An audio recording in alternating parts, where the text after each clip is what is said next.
If you're a self-employed dentist, your mortgage could be costing you thousands in tax without you even realizing it. I'll show you the one mistake most dentists make and how to fix it before it's too late. I still remember the silence on the other end of the call. A self-employed dentist I was just spoken to had no idea that the way they were drawing income was affecting their mortgage chances and potentially their tax position too.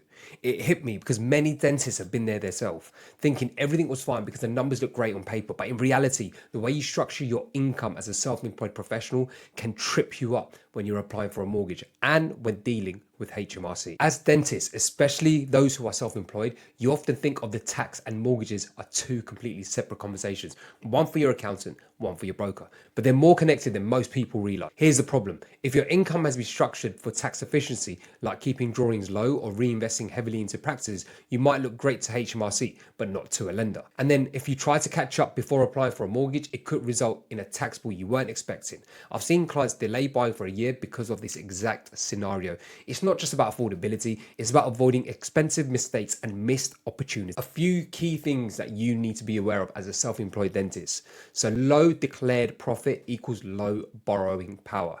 Many dentists keep profits low for tax efficiency, but lenders base a decision on what's declared, not what's in the business account. Mortgage interest is not tax deductible.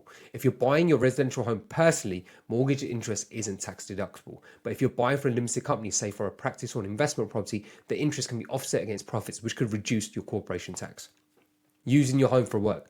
There's a small claim. If you run part of your admin or bookkeeping from home, you might be able to claim a portion of your mortgage interest, not the capital repayment, as a business expense. It won't save you thousands, but it's the detail worth discussing with your accountant. Buy to let, company versus personal makes a big difference. Buying in your personal name, you are limited to a basic rate tax credit on interest. Buying via a company, you can deduct the full interest, but then you'll pay corporation tax and potential dividend tax if you're drawing profits. It's a balancing act. If there's one thing I've learned working with dentists is this: the earlier you get to your broker and accountant talking, the better. I'm not saying you need to have all the answers, you don't, but you need to ask the right questions before it's too late, because the why did anyone tell me this earlier moment is one I never want my clients to have. If you found value in this video, click on the video on the screen now, just give it a click.